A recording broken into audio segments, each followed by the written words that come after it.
pas de rénovation sans ventilation. Et donc, on ne rénove pas sa maison sans y mettre un système de ventilation. Bienvenue dans Oberkaï, le podcast qui te fait découvrir des solutions concrètes et éthiques pour améliorer ton habitat. Je m'appelle Caroline et à travers chaque épisode, je donne la parole à un acteur de l'habitat éthique. Comme toi, je me pose de nombreuses questions sur la rénovation et la construction de mon futur chez moi. Alors ensemble, partons à la recherche de solutions adaptées à chacun d'entre nous et cela commence dès maintenant. Eh bien, aujourd'hui, j'ai le plaisir de recevoir Laurent Henry. Alors, tu es le fondateur de Ventile Pur Habitat. Ton parcours est assez impressionnant puisque face à un besoin insatisfait de solutions de ventilation efficaces, tu as décidé de créer ta propre entreprise. Formé auprès de nombreux fabricants, tu as su te positionner sur un marché émergent où la demande pour des installations de qualité ne cesse de croître. Ventiliste reconnu, ton expertise contribue à améliorer la qualité de vie de nombreux habitants. Également engagé vers un habitat plus durable, tu es spécialisé dans la VMC double flux avec une activité forte en maison passive. Tu développes ce créneau en participant au collectif Les Acteurs du Passif en Hauts-de-France qui réunit entreprises, maîtres d'œuvre et maîtres d'ouvrage. J'espère que j'en oublie pas. Donc dans cet épisode, on va parler solutions de ventilation pour un air intérieur de qualité. Est-ce que tu es prêt ? Et est-ce que j'ai tout bon ? Oui, je suis prêt, Caroline, et on pourrait ajouter que ce métier de ventiliste est un métier passionnant. Ah bah ça, j'imagine, mais tu vas nous partager cette passion aujourd'hui dans cet épisode. D'ailleurs, je te propose de te laisser la parole. Du coup, on a notre petit jeu brise-glace avec une vérité et un mensonge. Tu m'en as préparé 2 affirmations. À moi de déterminer la vraie de la fausse. Alors, vérité ou mensonge, les entrées d'air dans les fenêtres de la chambre d'une maison équipée d'une VMC simple flux fonctionnelle permettent d'économiser environ 5% de la facture de chauffage. Ok. Mensonge ou vérité, une VMC double flux ne s'installe pas dans une maison qui n'est pas étanche à l'air. Bon, alors, la première me semble plus difficile, mais la deuxième, je pense que j'ai la réponse. Je pense qu'on n'installe pas une VMC double flux dans une maison qui n'est pas étanche à l'air. Donc ça, c'est la vraie pour moi. Est-ce que j'ai bon ? Alors non, c'était l'inverse. Oh, donc c'était un mensonge. Voilà, bien au contraire. Voilà. Alors, donc le principe en fait d'une ventilation, c'est un balayage d'air des pièces de vie que sont la chambre, le salon, le bureau, vers les pièces d'eau que sont la buanderie, la cuisine, la salle de bain, les toilettes. Et donc en VMC simple flux, donc VMC ça veut dire ventilation mécanique contrôlée, simple flux, nous avons une extraction dans toutes ces pièces d'eau. Nous avons des entrées d'air dans les pièces de vie et donc on crée ce balayage d'air de l'entrée d'air qui est dans la fenêtre vers la bouche d'extraction de la cuisine. Et en double flux, on retrouve ce réseau avec un réseau qui est là en équilibre de pression avec une insufflation dans la chambre, une extraction dans la cuisine. Okay. Donc si la maison est entre guillemets fuyarde, si toutes les fuites sont par exemple dans la cuisine, eh bien l'air neuf ne va pas circuler de la chambre en passant sous la porte, en balayant le couloir vers la cuisine, mais directement de la fuite de la cuisine vers la bouche cuisine. Et ainsi, on n'arrivera pas à porter l'oxygène dans la chambre, qui est un point fondamental dans la ventilation. Donc, une VMC double flux ne s'installe pas uniquement dans des maisons étanches à l'air. D'accord. Bien au contraire, le fait d'avoir cette bonne maîtrise des flux d'air va faire qu'en VMC double flux, on va bien apporter l'oxygène dans la chambre, ce qu'on n'arrivera pas à faire avec une VMC simple flux. Voilà. Ok, bon, finalement c'est logique, mais voilà, donc bravo. voilà. Alors c'est vrai que cette notion de VMC double flux dans une maison étanche à l'air, c'est quelque chose que l'on entend souvent, mais quand j'essaye de creuser auprès d'un technicien de bureau d'études, personne ne sait expliquer pourquoi. Et en fait, tout le monde répète quelque chose qu'on a entendu précédemment, mais c'est pas justifié, bien au contraire, quoi. Bon, c'est bien de remettre l'église au milieu du village, voilà. Du coup. Voilà. Trop bien. Et t'allais dire ? Et donc mon autre phrase, donc c'était une vérité, puisqu'effectivement, alors en simple flux, nous avons des entrées d'air, par exemple dans la chambre. Donc s'il fait 5 degrés dehors, l'air à 5 degrés va rentrer dans la chambre et va repartir à 20 degrés. Donc, on pourrait se dire, je vais perdre mon chauffage par l'entrée d'air. Mais en fait, avec une ventilation mécanique contrôlée, une VMC fonctionnelle, bien posée, bien au contraire, on va contribuer à baisser la facture de chauffage. Pourquoi ?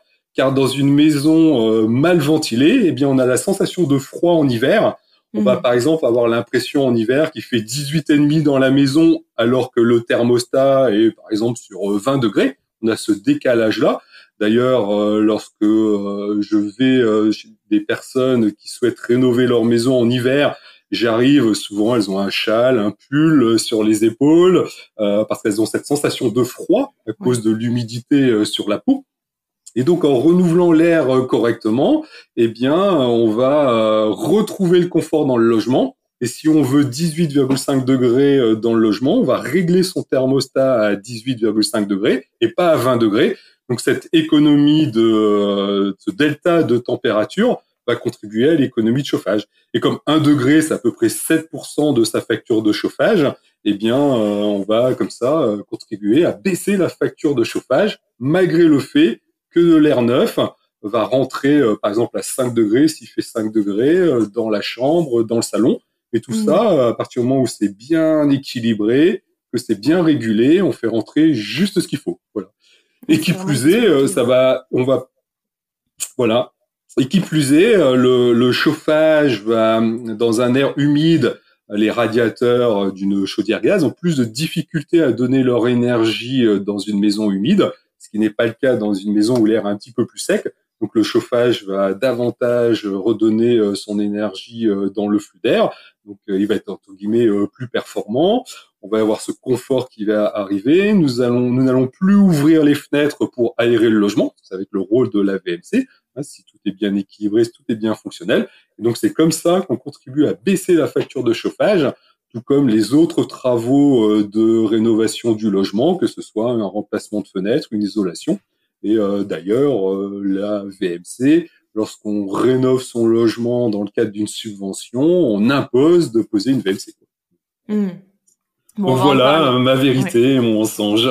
Trop bien. Et bravo de m'avoir eu. C'est pas tout le temps, donc merci, merci pour ces 2 phrases. Elles étaient bien, elles étaient sympas. Ouais. Je te propose qu'on rentre un peu, on va aller un peu en profondeur de tous ces sujets. Déjà, j'aimerais bien qu'on redéfinisse un peu pour les personnes, c'est quoi le rôle fondamental de la ventilation d'une maison ? Ça sert à quoi de ventiler une maison ? Même si on en a un petit peu parlé, mais c'est quoi son rôle ? Voilà. Donc historiquement, puisque l'histoire de la VMC en France démarre en 1982, c'est en 1982 qu'on a imposé ce type d'équipement dans la construction neuve. D'ailleurs, aujourd'hui, on l'impose dans la rénovation, parce qu'en rénovation, on va utiliser les mêmes matériaux, les mêmes types de fenêtres double vitrage, le même type d'isolant que ce que l'on pose depuis les années 80. Et donc en 1982, quand on a imposé des débits, là, l'enjeu était d'évacuer les odeurs de cuisine, d'évacuer l'humidité de la salle de bain. Or, depuis toutes ces années, on a progressé dans notre connaissance et aujourd'hui, le rôle de la ventilation, c'est d'apporter l'oxygène, notamment dans les chambres, et d'évacuer les polluants de l'air intérieur. Voilà. En 1980, l'ado de la maison, il était plutôt à jouer au foot avec ses copains dehors. Or, aujourd'hui, il est plutôt à jouer sur sa console ou à faire ses devoirs dans sa chambre. Donc aujourd'hui, la ventilation, le plus important, c'est de pouvoir lui apporter son oxygène dans cette chambre-là, d'évacuer ensuite le CO2 qui va être produit dans cette chambre, d'évacuer ce qu'on appelle les COV, les composés organiques volatiles qui sont émis par le mobilier, par les cosmétiques, par les produits de nettoyage, d'évacuer cela de la maison. Et donc aujourd'hui, on est vraiment des notions de qualité d'air intérieur, de santé, et on va profiter finalement de la nécessité d'évacuer tous ces polluants pour évacuer l'humidité dans la salle de bain et dans la cuisine. Voilà. Et donc j'ai envie de dire, aujourd'hui, le plus important dans la ventilation, c'est d'apporter cet oxygène. Et quand dans son logement, on commence à identifier des traces de moisissure dans la salle de bain ou des problèmes d'odeur dans les vêtements ou le besoin d'ouvrir les fenêtres pour aérer, j'ai envie de dire, c'est un petit peu l'indicateur ultime qu'avant cela, on a eu d'autres difficultés dans le logement, parce qu'on n'avait pas assez d'oxygène. En tant que mammifère, on peut pas être plus de 3 minutes sans respirer, et donc c'est cet oxygène-là qu'on a besoin d'apporter par la ventilation, quoi. Ok, super clair sur le rôle. Est-ce que tu pourrais nous donner un petit peu les différents types de ventilation qui existent, qui sont disponibles sur le marché, les plus communes en tout cas pour une habitation? Voilà. Alors les plus communes sont la VMC simple flux, c'est ce qu'on a défini en 1982. Donc avec ce principe d'extraire dans les pièces d'eau et d'entrer d'air dans les pièces de vie, est venu se greffer la VMC double flux. Donc là, on est en équilibre de pression. On va avoir un réseau d'extraction dans les pièces d'eau, un réseau d'insufflation dans les pièces de vie, et à l'intérieur du logement, on va retrouver ce principe de balayage. Ce principe de balayage d'air, c'est quelque chose de fondamental dans la réglementation de la ventilation en France, quoi. Voilà, et des pièces de vie vers les pièces d'eau. Ensuite, derrière ça, on va trouver des systèmes hygroréglables. Ça veut dire que le débit va varier suivant le taux d'humidité dans le logement. Donc, ce sont des systèmes qui, eux, ne dépendent pas d'un arrêté, mais dépendent d'un avis technique. Voilà. Donc, le fabricant de ce type de système va produire un document d'une 60aine de pages qui va reprendre les conditions de pose de son équipement, quelle référence de bouche on va poser dans la salle de bain d'un T5. Ce sera pas la même référence dans la salle de bain d'un T3, donc d'un logement où il y a 2 chambres et un salon. Donc il y a ce document-là d'une 60aine de pages qui a été certifié. Donc lorsqu'on va vouloir poser en France un système de VMC simple flux hygroréglable ou double flux hygroréglable, on va se référer à ce document. Voilà. Et donc j'ai insisté un petit peu sur ce point. Et le système hygroréglable en France, c'est un système qui va être différent de l'approche de l'hygro dans le reste de l'Europe. Et donc il y a une vraie barrière à la frontière de la métropole, on va dire. En France, les systèmes hygroréglables vont faire baisser la ventilation lorsque l'air est plus sec. Et dans le reste de l'Europe, c'est l'inverse. On va augmenter le débit lorsque l'air est plus humide. D'accord. Donc en 1982, en France, on a développé, donc ça c'est sous forme de brevet, on a développé des techniques particulières. Et donc l'hygro-réglable en France, c'est pas la même chose que l'hygro-variable dans le reste de l'Europe. Donc si nos auditeurs, nous sommes, alors je sais pas si on nous écoute sur toute la France, uniquement dans la région Hauts-de-France, nous sommes voilà. Donc en Belgique, l'approche est différente, va être différente sur ce système-là. Voilà. Et donc attention pour nos auditeurs frontaliers qui voudraient rénover leur maison. En VMC, on ne peut pas utiliser un équipement qu'on va trouver dans, je sais pas, la grande surface de bricolage en Belgique, car ça ne va pas répondre aux mêmes critères que les systèmes français. Et donc le jour où le propriétaire voudra réaliser un DPE dans son logement, que ce soit pour vendre la maison ou pour en faire une évaluation, ce système-là, il va pas répondre aux critères de la ventilation en France, et donc il ne pourra pas bien valoriser son DPE grâce à sa ventilation hygroréglable. Voilà. C'est bien de donc de base, VMC. Voilà. Donc de base, VMC simple flux, VMC double flux autoréglable, où le débit est fixe en permanence par rapport à cet arrêté de 82. Un système un peu développé en hygroréglable, propre à la France. Et puis après, on peut trouver d'autres systèmes de ventilation, mais c'est beaucoup plus marginal. Par exemple, ce qu'on appelle de la ventilation naturelle hybride. On va trouver ça dans des immeubles collectifs où on a d'anciens conduits de ventilation, et on va pouvoir, il y a des techniques pour utiliser à la fois le tirage naturel et à la fois une motorisation, ce qu'on appelle la ventilation naturelle hybride. Il y a également des systèmes par insufflation. Donc, c'est-à-dire qu'au lieu d'extraire dans le logement, on gonfle le logement, on le met en pression et on fait sortir l'air vicié par les fuites. Voilà, il y a tout un tas de petites choses comme ça qui existent dans la ventilation, car souvent on essaie de trouver d'autres systèmes que le système qui est en place. Toutefois, si les systèmes de VMC simple flux ou double flux sont bien posés, conformément à toutes les directives issues d'arrêtés, issues de guides, ou conformément à l'avis technique, eh bien ça fonctionne. Si c'est bien entretenu selon les prescriptions du fabricant, ça fonctionne. Il n'y a pas besoin d'aller chercher un autre système.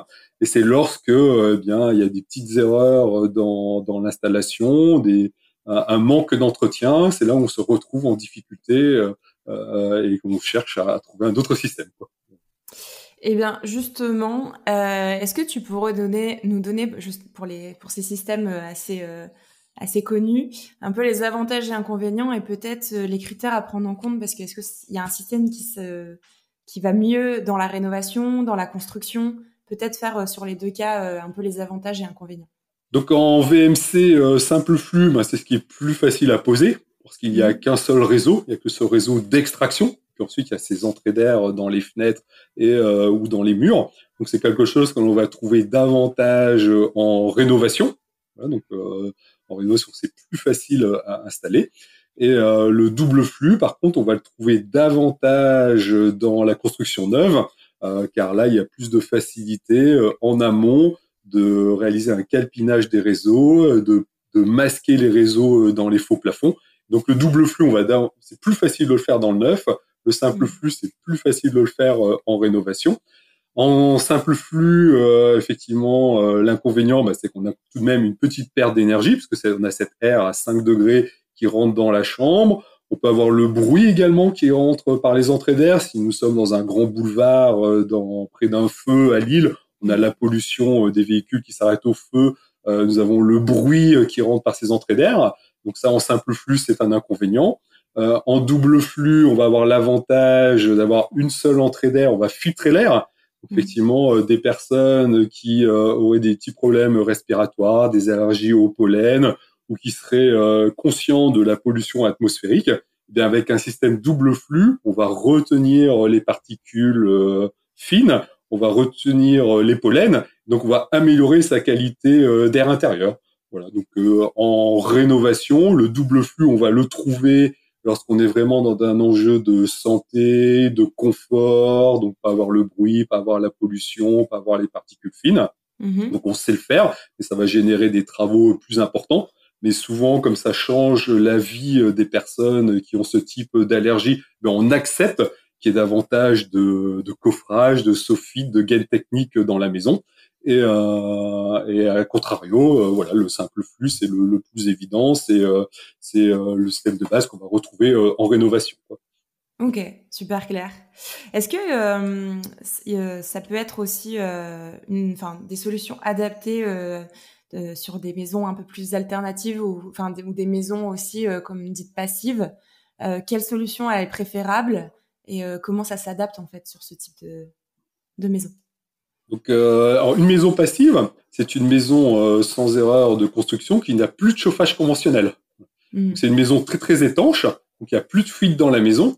Donc on ne peut pas se permettre d'avoir des entrées d'air comme la VMC simple flux. Nous, dans notre région, on est dans la région thermique H1A, dans les Hauts-de-France, et bien systématiquement, dans ce type de maison passive sans chauffage conventionnel, on va avoir obligatoirement une VMC double flux, sinon ça ne fonctionne pas, quoi. Voilà.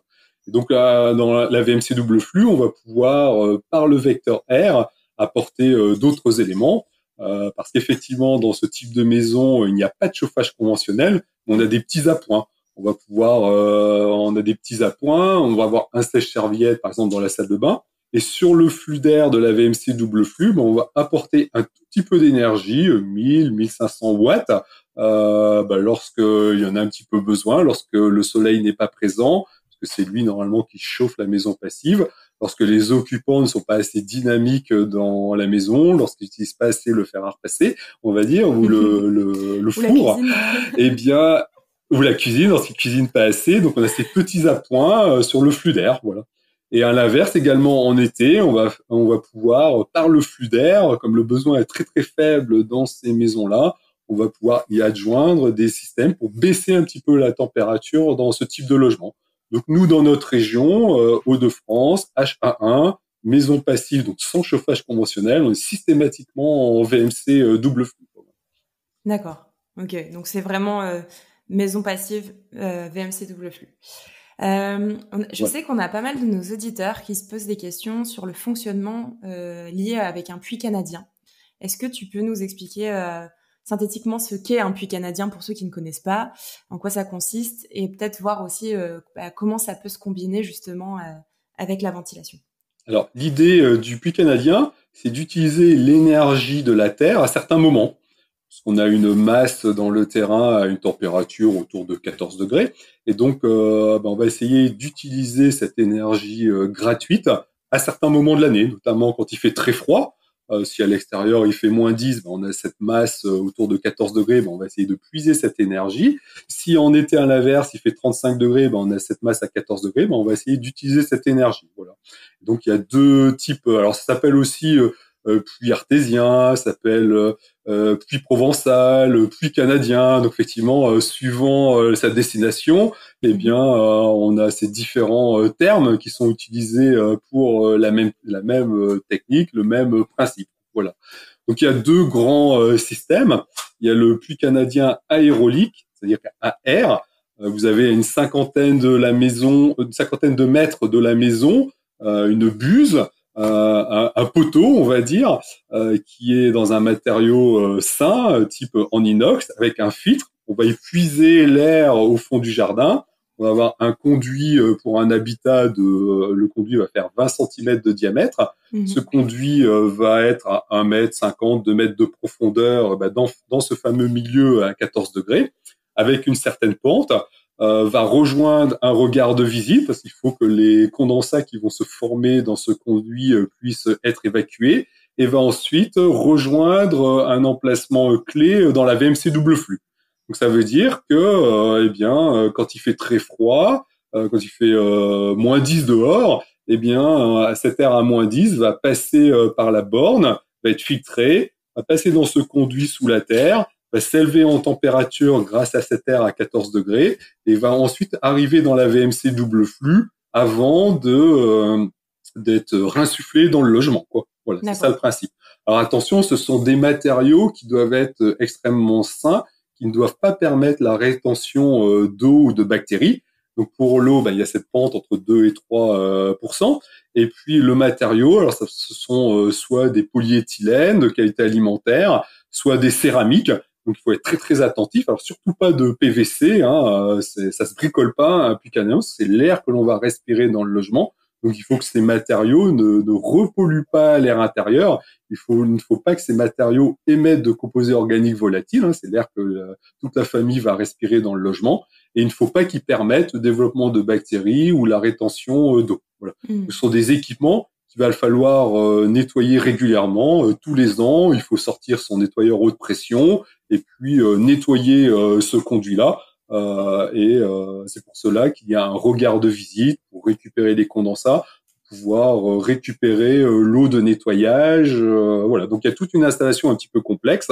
Il faut également s'assurer qu'au niveau du terrain, il n'y aura pas de mouvement de terrain pour que ce conduit conserve son intégrité et qu'à aucun moment des bactéries puissent rentrer dedans. Voilà. Donc ça, c'est le puits canadien aérolique, donc AR. La deuxième technique qui est plus utilisée aujourd'hui, on va dire, c'est le puits canadien hydraulique. Donc là, ça ressemble un petit peu à de la géothermie horizontale. Donc vous avez un tuyau, comme un tuyau d'arrivée d'eau dans votre maison, qui est enterré, pareil, autour d'1 mètre 50, 2 mètres de profondeur. Et dans ce tuyau, on va faire circuler un fluide caloporteur, c'est de l'eau avec un antigel. Et ce conduit, il n'y a plus ces enjeux de risque sanitaire. On n'a plus besoin d'une pente. Et si un désordre se produit au niveau du terrain, s'il y a une micro-fissure, le fluide caloporteur va s'évacuer dans le terrain. L'eau avec l'antigel va être perdue. Mais on va pas intoxiquer sa maison. Voilà. Et donc, dans une maison d'à peu près 130 mètres carrés, on a une centaine de mètres de tuyaux dans le fond du jardin et qui rejoignent la VMC double flux. On est toujours sur le même principe, utiliser la VMC double flux pour apporter l'énergie qu'on aura puisée dans le sol.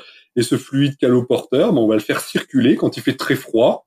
Donc, il va s'élever en température à 14 degrés. Ce 14 degrés, on va utiliser un échangeur type un radiateur de voiture. Okay. En fait, vous avez l'air en permanence qui est pris à l'extérieur, par exemple à -10, qui passe dans cet échangeur qui ressemble à un radiateur de voiture, et puis vous avez le fluide caloporteur qui circule dans ce radiateur pour redonner l'énergie à la VMC double flux, quoi, voilà.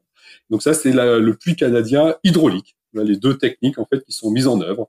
Voilà. Après, ça dépend de notre région, ça dépend de ce que l'on veut en faire, mais voilà les techniques mises en place. Justement, en parlant de région, j'en profite. Je sais on l'avait évoqué un petit peu ensemble précédemment avant cet épisode. En fonction de la région où on vit, je pense qu'on peut utiliser d'autres alternatives que le puits canadien, par exemple, combiné avec ce système de double flux. Est-ce que tu peux nous en parler un petit peu en fonction de quelle région on vit en France, par exemple? Voilà, tout à fait. Alors effectivement, si on est dans en Provence, ben, on va l'utiliser plutôt pour rafraîchir le logement. Si on est plutôt du côté de Grenoble, on va avoir une amplitude importante entre le jour et la nuit, donc on va l'utiliser comme ça pour temporiser les choses. Nous sommes proches de la mer du Nord, et donc nous sommes à un climat plutôt où il y a une faible variante de température, que ce soit au cours de la journée, au cours de l'année. En fait, chez nous, quand il fait froid, ça dure pas très longtemps. Quand il fait chaud, ça dure pas très longtemps. Et donc là, le puits canadien aujourd'hui s'avère de moins en moins adapté. Et nous, aujourd'hui, dans notre région, on a davantage besoin d'un petit peu de rafraîchissement en été. Mais sans avoir besoin d'un système de climatiseur avec une pompe à chaleur, car c'est disproportionné par rapport à notre besoin. Et donc, ce que l'on fait, on utilise des systèmes de rafraîchissement adiabatique. Voilà. Alors, le principe, c'est le principe, alors j'ai préparé ici, c'est le principe du brumisateur, là. Vous voyez la sensation que l'on va avoir sur le visage en été. Et bien, de la même façon, on va injecter des micro-gouttelettes d'eau sur le réseau d'air extrait du logement, par exemple, qui est à 25 degrés en été. On va pulvériser ces micro-gouttelettes d'eau dans cet air extrait de la cuisine, de la salle de bain à 25 degrés. La température de l'air va baisser. Par contre, à la sortie, le taux d'humidité est très, très important. On va passer dans l'échangeur de la VMC double flux. Ce principe ne fonctionne qu'avec un principe de VMC avec une installation de VMC double flux. Okay. L'échangeur, qui était un échangeur de chaleur dans la VMC double flux tout au long de l'année, devient un échangeur de fraîcheur. Et donc, cette fraîcheur, on va la redonner à l'air neuf, qui est par exemple à 35 degrés à l'extérieur. Et nous, dans notre région, on va baisser de 2,5 degrés environ la température qui est insufflée dans notre logement, quoi.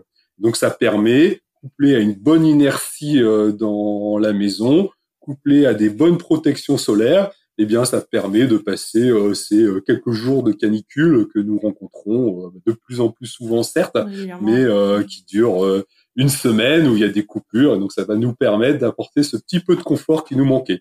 Donc ça, c'est compatible uniquement aujourd'hui dans des maisons très performantes, proches du passif, on va dire, où le besoin énergétique est très, très faible, où la maison a été vraiment conçue sans erreur, avec des casquettes de protection solaire, des brise-soleil orientables, où c'est ce tout petit peu de confort supplémentaire que l'on recherche. Donc, ça s'appelle rafraîchissement adiabatique. Ça existe depuis les années 70 dans les très gros bâtiments, type les gares. Ça existe également dans les bureaux. Dans les centrales de traitement d'air, on a des modules comme ça qui vont injecter des micro-gouttelettes d'eau dans le flux d'air. Et dans l'habitat, c'est à peu près 3 ans qu'il y a un système qui existe et qui est bien adapté, en tout cas dans les régions climatiques H1A, où nous avons une faible amplitude de température et nos pics chauds et froids ne durent pas très longtemps, quoi. Ok, super clair. Merci parce que ça permet de voir un peu toutes les alternatives aussi sur la ventilation. Est-ce que tu vois d'autres choses qui pourraient exister, qui seraient assez communes ou pas forcément? On a fait plutôt un tour sur ça par rapport au puits canadien. Oui, alors par rapport au puits canadien, non, voilà, donc très très très important si on a un puits canadien à air de bien l'entretenir, hein, c'est l'air vraiment que les occupants respirent, donc attention à ce point-là, quoi. D'accord. Et sur les autres du coup aspects de ventilation, est-ce qu'il y a d'autres choses? Alors effectivement, sur le vecteur air, dans les logements très performants, type passif ou proche du passif, eh bien, il y a ces apports de chaleur sur le flux d'air. Donc, comme les besoins sont très, très faibles, et au final, dans le logement, on n'a plus besoin de chauffage conventionnel. Et c'est vrai qu'aujourd'hui, quand on construit une maison, il y a cette question, mais qu'est-ce que je vais mettre comme chauffage? Parce que mon besoin, finalement, aujourd'hui, grâce à la réglementation qui est en place, qu'on appelle la RE 2020, ce besoin de chauffage est très, très faible.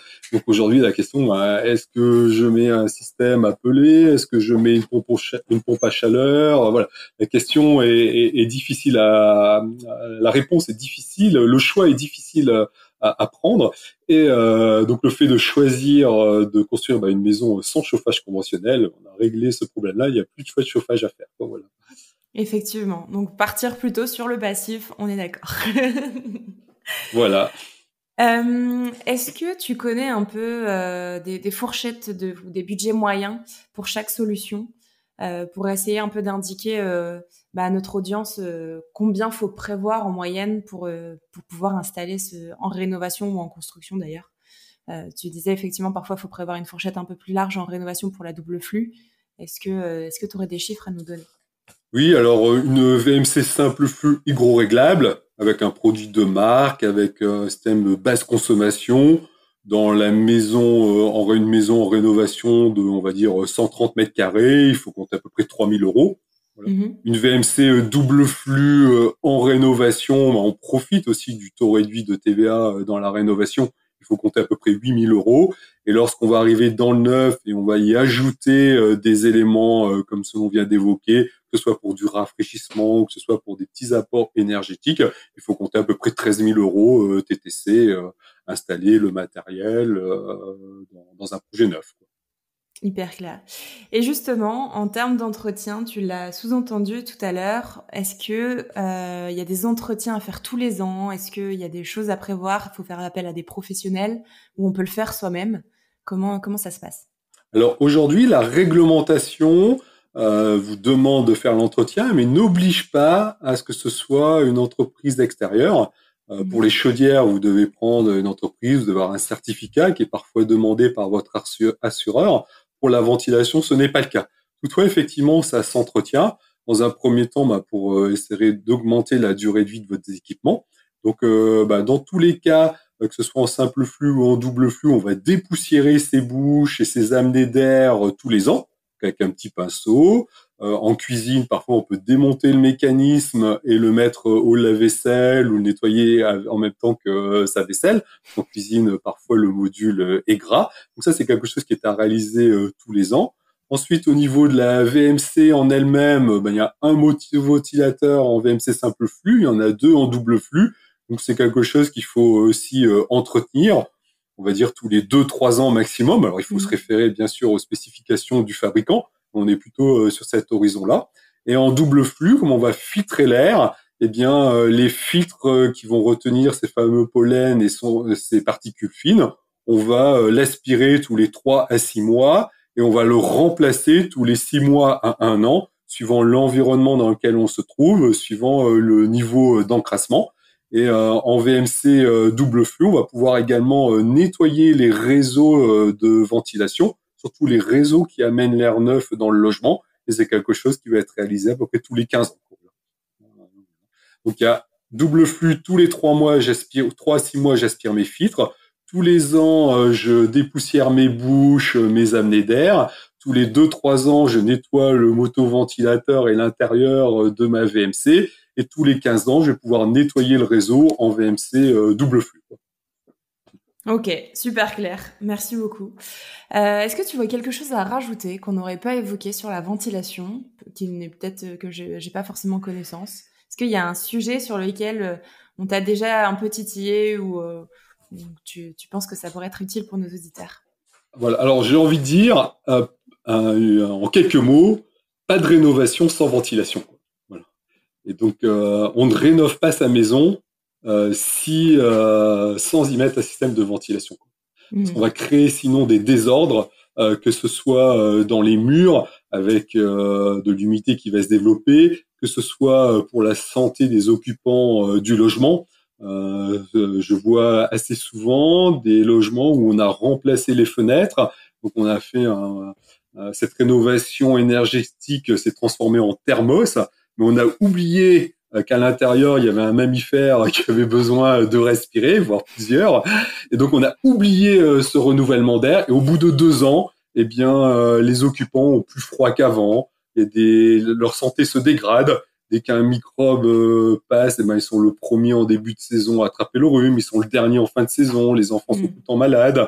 Et donc, voilà. Donc, pas de rénovation sans ventilation. Et parfois, je vois des belles maisons de maîtres ou des beaux plafonds, des choses où il est impossible de recréer des soffites, eh bien, on reste en ventilation naturelle. On ne peut pas isoler ces maisons, on ne peut pas les transformer. Donc, pas de rénovation sans ventilation. Ok, c'est un beau slogan. Il faudrait qu'on l'écrive un peu partout. Voilà. Merci pour ça.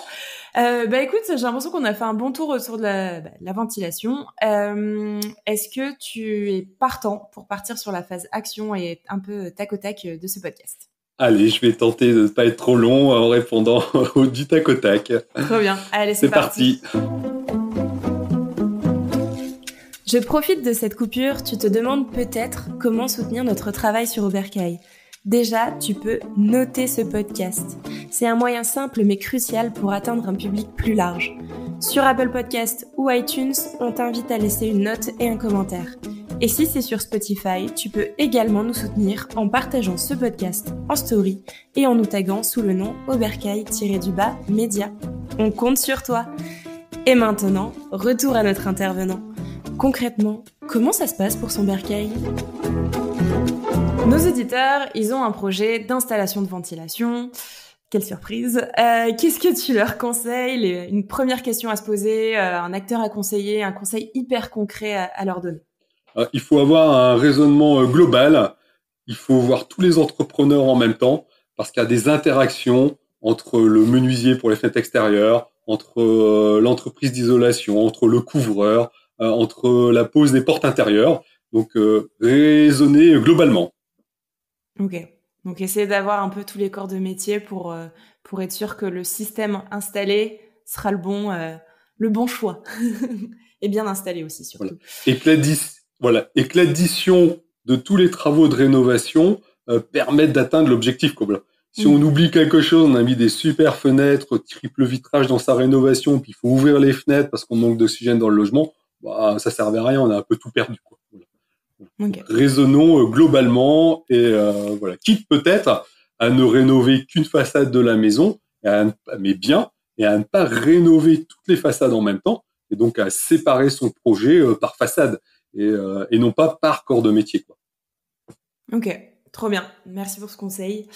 Question plus personnelle. Pour toi, c'est quoi ton Bercail idéal, Laurent ? Alors, ce sera un logement passif à moins de 200 mètres de mon lieu de travail. Aujourd'hui, j'habite à 300 mètres, je trouve que c'est un peu loin, j'aimerais bien me rapprocher encore. Et ce sera dans un habitat partagé. Voilà, on pourra partager dans cet immeuble la buanderie ou la chambre d'amis qui n'a pas besoin d'être dans chaque logement. Finalement, une empreinte faible en termes de mètres carrés. Donc, un habitat passif, partagé, à moins de 200 mètres de mon lieu de travail. Bon, j'avoue, aujourd'hui, ça n'existe pas, mais ce sera ça mon Bercail idéal. Si tu avais un mot, du coup, pour le définir, ce serait quoi ? Passif. Passif, ok. Est-ce que tu aurais des ressources, alors on peut aller large, podcast, newsletter, livre, site internet, ce que tu veux, sur le sujet de la ventilation pour bien s'informer ? Oui, alors j'ai participé à un programme national qui s'appelle le programme Profil, P-R-O-F-2-E-L, dans lequel on a une multitude de ressources. Ça peut être des guides, ça peut être des vidéos, il y a des applications, donc c'est en libre accès. Et donc, vous allez dans la partie ressources sur ce site.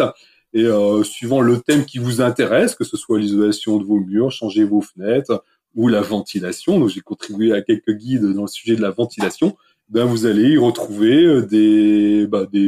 une aide, que ce soit quelque chose d'assez poussé au niveau technique ou que ce soit quelque chose d'assez simple, peut-être pour comprendre ce que l'entrepreneur va poser chez vous ou pour vous-même réaliser les travaux sans erreur. Voilà. Donc le site, le programme Profil avec toutes ces ressources. Ok, trop bien. Est-ce que, par hasard, je pose toujours la question, tu aurais une invitée ou un invité que tu aimerais voir passer sur ce podcast, pas forcément sur le sujet de la ventilation, hein, mais sur des sujets peut-être environnants. Est-ce qu'il y a des questions que tu te poses et que t'aimerais voir? Questions ou invité, du coup. Ça sera plus large. Alors, je suis pris au dépourvu, donc non, je n'ai pas tout de suite de nom à citer. Ok. Ouais. Pas un sujet non plus qui t'intéresserait non. À titre personnel? Voilà, alors moi je suis intéressé par tout, mais voilà, vous avez déjà une base de données assez complète avec tout le travail que vous faites. Et donc aujourd'hui... voilà. Pas de nom à citer, pas de souci. Non, désolé. Pas de problème. Si jamais ça te revient après, on le rajoutera. Et ben, j'ai plus qu'à te remercier, Laurent, parce que c'était vraiment hyper détaillé. Je pense que franchement, avec ça, nos auditeurs, ils ont plus d'excuses pour se dire déjà rénovation, ventilation, et d'avoir compris tout autour de la ventilation. Donc, merci pour ce passage. On peut te retrouver avec donc ton site internet ventilpurhabitat.fr et sur Facebook. Est-ce qu'il y a d'autres endroits où on peut te suivre? Bon, c'est surtout... Alors, j'ai une petite chaîne YouTube. Je fais quelques vidéos, notamment, il y en a quelques-unes sur le puits canadien hydraulique. Voilà, donc j'ai quelques petites vidéos. J'entends parler de temps en temps. On me pose des questions sur ces vidéos. Voilà. Alors, c'est des vidéos d'amateurs, fait maison, mais on voit bien le principe, le déroulé du conduit dans le sol, etc. À quoi ça ressemble. Super. C'est quoi le nom de la chaîne YouTube? Comme ça, je la rajouterai aussi sur le descriptif. C'est au nom de Ventil Pur Habitat. Ventil Pur Habitat. C'est au nom de l'entreprise, voilà. Très bien. Et ben, je rajouterai tout ça. Encore merci, Laurent. Merci pour son passage. Eh ben, merci Caroline, et merci pour ton travail, et puis la diffusion de l'information, tout ce que tu fais. Merci bien. Merci à toi. Je te souhaite une très belle journée. Et je souhaite à tout le monde à bientôt dans vos bercailles. Merci d'avoir écouté l'épisode jusqu'au bout. Bon, tu le sais déjà, mais un dernier rappel. Si tu as aimé cet épisode, tu peux nous soutenir en laissant 5 étoiles sur Spotify et Apple Podcast. Et en laissant un commentaire pour nous dire ce qui t'a plu et les sujets que tu souhaiterais voir abordés dans nos futurs épisodes. Allez, viens, construisons vos bercailles ensemble. Ta voix compte et tes idées sont hyper précieuses pour faire évoluer ce média. Merci d'être là, merci de nous écouter et surtout merci de contribuer à cette belle communauté. Prends soin de toi et à bientôt dans ton bercail.